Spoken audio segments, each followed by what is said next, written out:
This is the Frugal Gardener, and I am in the process of preparing my garden for fall and winter.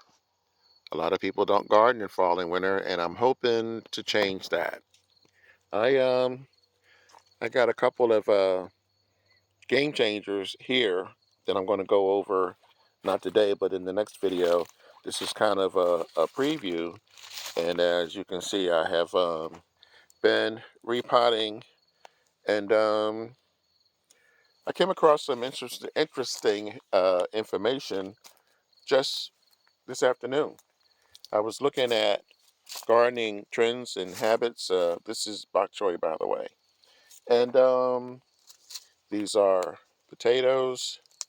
I was curious to see which countries garden the most. And that's not to say who have the most gardens. These are people who spend the most time in the garden. And United States is not in the top three.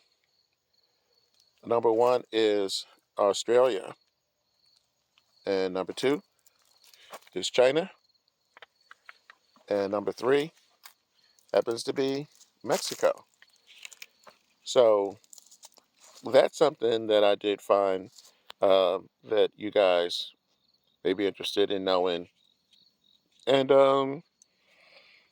another interesting fact is the amount of money that people in the U.S. save with their vegetable gardens.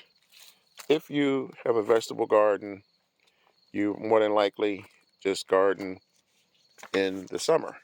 So the average savings is about $600. What you're looking at here is when I just repotted this soil. I amended the soil. I added new soil. I put nutrients and compost in here because I just got finished planting collard greens. All 14, well, it's 13 of you, 14 when I add this guy from here over here. So $600 is the average amount that is saved by having your own garden. So the question becomes, I've asked this question before, how come we stop gardening in August or September? And I'm hoping to change that with you guys.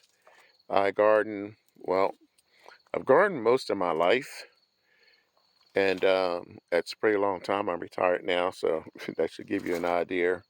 But um, I started gardening year-round probably 7 or 8 years ago. And over here are my polycarbonate panels that I use for my mini greenhouse that I used to have, that was originally built for me by my two friends who are now deceased. These panels have seen better days. They're about 6, 7 years old, and they're not looking too good. So the video I'm going to do next is going to show you how I am going to up my game. I'm going to ditch the panels. I'm not going to throw them away because I like to reuse whatever I can. But at any rate, what's going to happen is I found better ways, more effective ways, more efficient ways to plan my fall and winter garden that I didn't have an opportunity to do last fall because I just moved in and there was so much going on. I didn't have a chance to get things set up properly. And so this year it's going to be very interesting. And I'm hoping that you guys will follow my lead and garden this fall. It's not hard to do. As a matter of fact, I'm considering doing a video that will give you more incentive.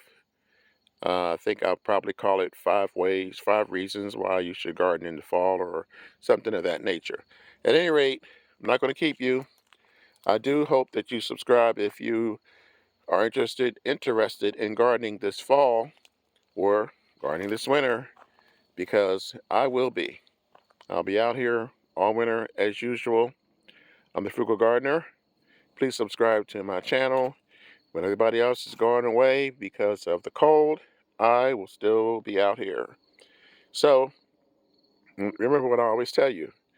When you grow your own food, you'll always know where it comes from. Catch you guys in a few days with the unboxing, unpacking, whatever you want to call it, of this and this guy behind it. And there's something else. Oh yeah, this cover over here. There's a lot that's going to be going on this fall, and I don't want you to miss it. So it's exciting for me. Hopefully it will be exciting for you. Until the next time, this is the Frugal Gardener, and I'll catch you on the next video. So enjoy your evening.